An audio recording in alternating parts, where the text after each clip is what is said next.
I'm delighted today to be having a more serious chat for simple politics, really, but one that I think is so deserving. We have talked about in the page before, and that's violence against women and girls and what strategies different politicians or people might have in place for that in the UK. So I'm so pleased to be joined by an expert.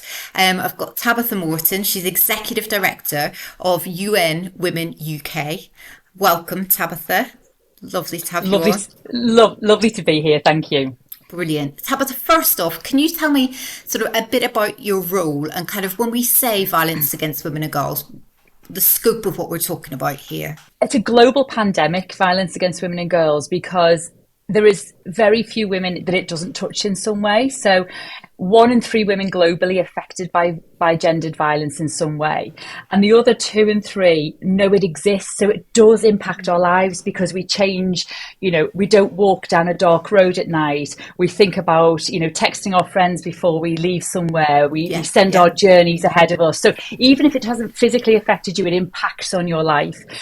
And this only impacts 50% of the population. We're talking about gendered violence against women and girls, and it's very particular. Now, men face violence, but it comes from a different root.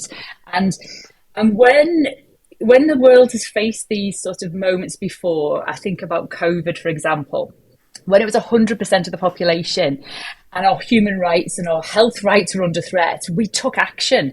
And that's really what we're saying is we need to take action against this because we're holding back half of our population. Imagine if women were just free of the threat of violence, just how different the world could be, how we could economically thrive, how families could be different.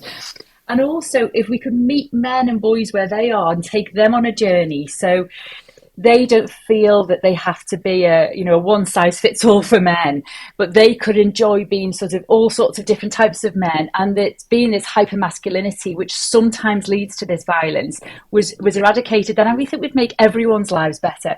But at UN Women UK, we come back to it's a human right to live free from fear. Yeah, fabulous. Okay, thank you. Let's get to the politics side of things. I feel like I've heard lots of governments, not just the current one, but lots of governments talk about this in the past. It's not new for governments to talk about it. But Labour, we're waiting on a big strategy coming out, hopefully really, Yeah. really soon. And we know that in the manifesto, Labour's commitment was to halve violence Yeah. against women and girls in a decade. So some quite lofty ambition. What do you think that's achievable? Do you think that kind of plucking that figure? I like to think that the people who put those together knew what they were talking about. And we'd always want them to be even more ambitious than this because all of these things are about political will. We always say that in the national action plans, which every government has, so every Yeah. government, wherever you are in the world, says this is how much you're going to spend on education, on road building, on investing in tech. These action plans, like ending violence, has to be part of that if we want to make sure that all women are empowered. So, really big fan of this government's plans, but it has to come with several elements to it as well. So I'm really excited to see what the strategy does look like. But it has to come with funding to fund the survivors now to rebuild their lives. It has to come with funding to prevent perpetrators doing violence in the first place. Okay. And crucially, it has to come with funding to educate the public as well. So I think that it's great having the strategy, Yeah. and we can dive into those funding models a bit more, but you have to put the funding there as well and that's where the political will comes in, because there's so many demands on the Chancellor's purse strings. Totally understand that. It's like, what sort of country do we want to live in? Okay, interesting. All right. Obviously, Labour aren't the only people talking about this at the minute. We're hearing a lot of noise from politicians on the right about protecting our women and girls, and they seem to talk about it often in the same breath as they talk about immigration. How do you feel about that and how that's affecting things in the UK? I will never not welcome people talking about ending gendered violence, but that's what I want people to be talking about: ending gendered violence. at its heart, we should care about every victim, every survivor, and we should want to bring to justice every perpetrator. We can't pick and choose the survivors that we want to put on a pedestal, and we can't vilify the perpetrators that we think are doubly evil in some way. Because ending violence has to be on every government's agenda. I've just said that before. It has to be the centre of every political party's manifesto in my book. But it can't be there just to make points in political scoring.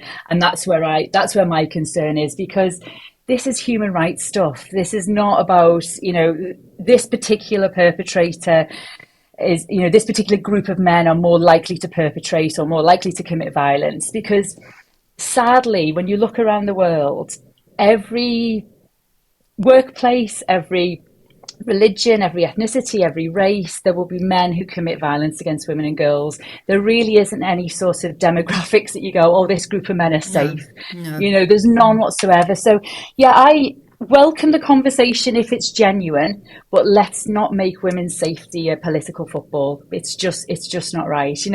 I was talking before about that political will. And if you go back to what the government are planning, there's a lot of, it comes back down to money a lot of the time. And there's been some great calculations done around how much it would cost. And I don't know whether you know, but violence in this country costs the country on average £26 billion a year. Wow.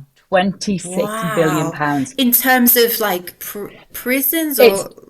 It's everything from, the services to support women, rehousing, the justice system, lost income. Wow. Like it just adds up and adds up and adds up. So again, some people cleverer than me have done some estimations that actually to fund all of the services I talked about in the strategy and also to fund an awareness program, you're looking about a 2.2 billion amount of money to fund. So it's costing us 26 billion. Wow. And we should invest 2.2. But instead, we are caught up in these other discussions that are completely separate, and I would argue are nothing to do with gendered violence, but other political issues. And I would love to bring the conversation back to, if we want to save money, if we want to invest in our people, this is a really great place to start. Okay, fantastic. Thank you. I sometimes get, just speaking personally, I sometimes get really downhearted about this stuff because I often think it's about changing culture, because we see like young boys online accessing misogyny, there's all this stuff going on. And I feel like it's such a huge shift that we need, that it often worries me that can we get there? Can we ever get there? Yeah. What do you think about that? I some days I wake up like that, and some days I wake up super positive as well. So I think it's probably most of us feel like that. And also the past 10, 15 years, the sort of the change in social media has changed our lives and beyond all sorts of recognition. And we do know the reality that our children and our young people are being targeted in a different way by influencers online that parents and caregivers don't even get to see. The algorithms just don't even show them that. So I think it's a reality, the stuff you're worried about.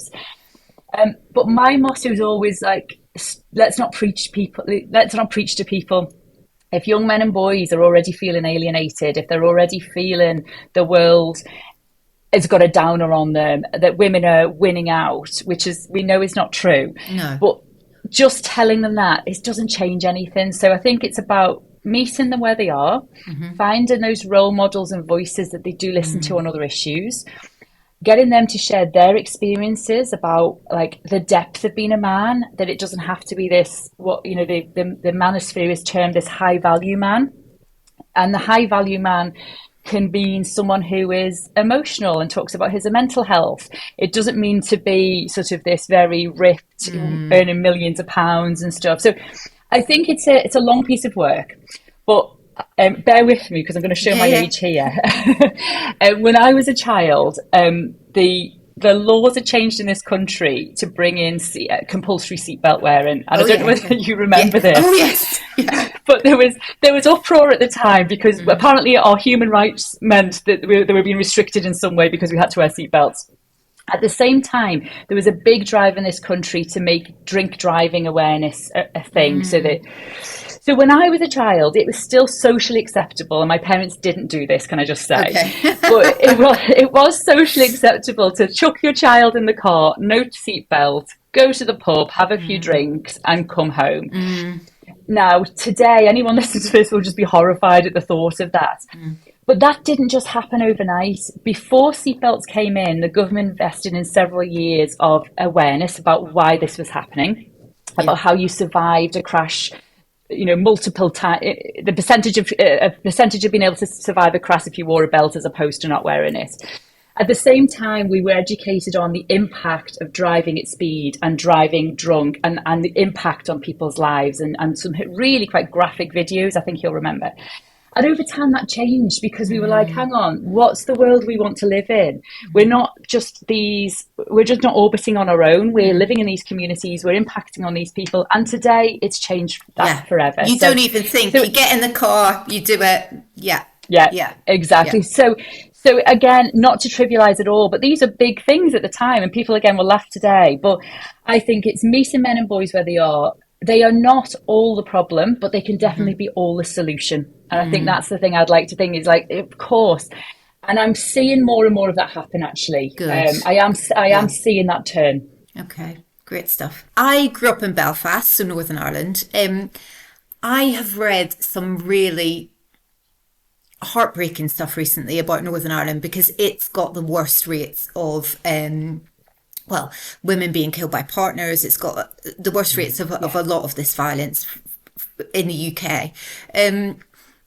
Does that fit with you with other areas we've seen? Because a lot of people attribute that to because of the Troubles, that this is a legacy of the Troubles. Does that sit right with you, that that's the case?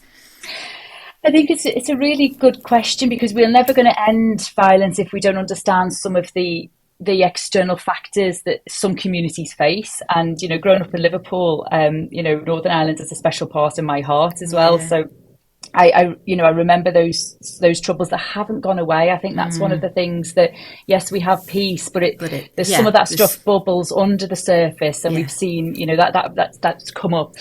So the analysis that's been done on this, in wherever there's some sort of conflict, is that there's two things happen. Violence against women and girls is often used as a tool of war. So if you're looking at crises around the world today, in too many countries, the army or in the civil war, women are being attacked and shamed, and so that's part of that. But what we're talking about in Northern Ireland is different. And the analysis that I've seen, and I think has legs, is that often men in communities, if they feel ignored, if they feel they're losing their place, that the government doesn't value them, they're looked down on, and one side of the conflict felt that deeply at some points, the other side of the conflict felt that deeply at other points. They don't have any place to go to exercise their power, so they turn into their homes and become very controlling in some cases, and in worse cases very violent. So again, it's about, and often around the Troubles and around civil war and around other types of war, there's this hyper masculinity image. You're the strong man, you're the big man, and the strong man and the big man doesn't get to told what to do. And if the only place that you can do what you want to do is your home, that's where it plays out into violence. Yeah, that makes complete sense. And especially, thinking about that perception of, some of the leaders of these groups and all that makes complete sense. Absolutely, I see that. Okay. I think it's really important. You talked a little bit, you mentioned it a little bit in the last question about men being part of the solution. So I thought it'd be nice to end on the men who want to be allies in this. How do we bring them forward? What are you seeing on the ground with that? How do they become part of the solution? Absolutely. Well, it's certainly, to start with, it's not talking down. I think no change has ever been successful by just shouting at people. And I get, as a woman, some days you just feel like screaming into the abyss some days. But I think it's that it's bringing men on board who want to go on that journey. And I think during the last 5 years, I've seen a shift, not in all men, but in lots of men who go, I want to do something. I know that it's not me that I'm not particularly doing anything, but that's part of the problem. I'm not doing anything. I don't know how to call out my friend when I'm in a WhatsApp group and they're cracking rape jokes or, misogynistic jokes. I don't know what to say because I don't want them to turn on me and think this. So I think the first place is to sort of help men to sort of safely call that stuff out. Yeah. And we've done a lot of work over the past few years where we say, if you see something in public, we do these active bystander training courses, and we say to men, if you see something in public, don't worry about the person who's perpetrating it. Just offer support to the woman, literally sort of catching her eye and asking her, are you okay? Is there anything I can do to help you? So really not being this sort of rescuer, don't put yourself in any danger, but just check in with the woman. And those of us as women who, if someone's ever done that to you, it means the absolute world, because you're like, absolutely. Because the worst thing we do is we don't want men turning into vigilantes and going around beating other men up, because that just perpetrates more violence all around. So I think some really practical tips. We do lots of sort of public awareness, and this is what we'd love to see from the government when they invest in this strategy. These really simple things. We've seen it in London about, we know what to do if we see a mysterious package in any national rail station or in London on the transport. Let's have those messaging out there so we can all be bystanders. But also, I think it is about creating places for men to see different role models, for men in public positions to role model what being a man is. Let's just normalise it, because we treat it like it's inevitable, and it's literally a man-made problem, violence against women and girls. It's literally man-made. So let's involve men in ending that as well. And as I say, we are seeing more and more men say, I want to do something about this because this is impacting me, my kids, my wife, my mother, my sister. And it's human rights stuff. Yeah. Fabulous. Tabitha, thank you. That was really eye-opening to talk to you. Thank you so much for sharing your experience. Thank you so much.